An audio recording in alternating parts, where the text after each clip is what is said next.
Another tough road game, but what is the challenges of going to Baton Rouge and playing at LSU? I mean, I've never played there, but I understand it's a tough place to play.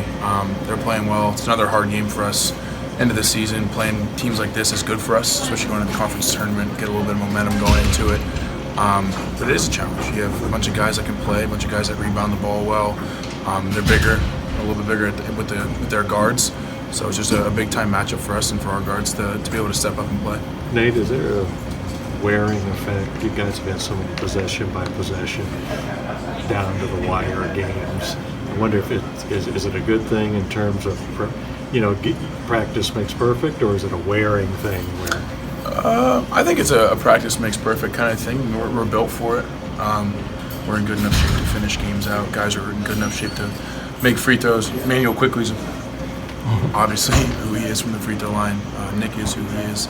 I don't know if it really wears on anybody. It's basketball. You live for games like that where it might come down to the wire. You might have a 20-point win. You might lose. Whatever it is, just kind of we're built for that. We practice really, really hard. So whatever the outcome is, it is. But and that's something that you can't change. But I think that we do a good job preparing ourselves to play in whatever kind of game we need to, and to be in any situation. You must be expecting it at this point. Yeah, and you never know. Especially towards the end of the season, conference play is a really it's 2 months you play the same teams every once in a while.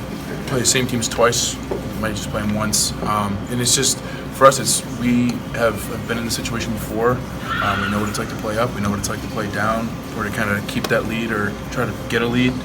So I think we're good moving forward because we've been in that situation before. Do you think it says something about you guys that even in the losses, you've basically come down to the last 2 minutes and had a chance? There's not been a game, you haven't blown a lot of teams out, but there hasn't been a game yet that anybody's run you off the court either. Yeah, I think it just like I said, we have guys on our team that are built for it. Where if you're down, they want to win so badly that they're going to do whatever they need to, whether it's get a stop, get a rebound, or block somebody out, get a foul drawn, something like that. But I think just with the guys that we have, especially our starting five, they're competitors. They're going to do whatever they need to kind of either get a lead or to keep one. So you're good. How you guys have shot the ball from three much better on the road than at home, which sort of defies basketball logic. Yeah. How do you explain that? I don't know. I mean, I really don't have an answer for it. It's kind of I actually have no idea. I think just the environment too is with some games you're on, some games you're off. It's just kind of basketball.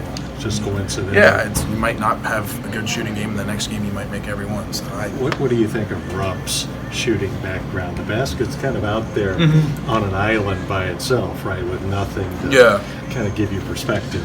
I don't know. I think it's good. It's a darker background, if anything. I don't know if that has any sort of play into how guys are shooting, but I mean, with other games, students are right behind the hoop, usually talking crap. So you make a shot, you're able to talk to them a little bit. I don't know if that has anything to do. Motivating. Yeah, yeah. So I don't know. I think it's just kind of game to game.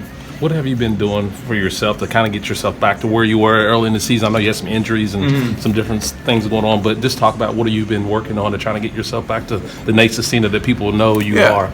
Just getting back into what I was doing in the mornings and meditating and stuff like that, get my mind right, trusting the training that I do. You work hard every day, you work out all the time, and to not do that stuff in games and then to watch yourself on film is very, very frustrating. And to have somebody with Coach Payne's reputation and what he's known for talk to you about it, and then you work out with him all the time, and then to not do it in the games, he's like, well, then what are we working out for? So just kind of trusting my training and trusting what I'm doing is going to pay off, and knowing and believing that my teammates trusting me, coaches trusting me, and that's really the only people that matter in my head. Obviously your fans trust you, but if your teammates and your coaches believe in you, and then you can kind of carry that with you wherever you go, then you have a lot of confidence moving forward. And just getting back to being that energy guy, talking, running around on defense, rebounding the ball, just being an energy guy. I got to get on the floor a little bit more for loose balls and stuff like that, but just going back to be that guy.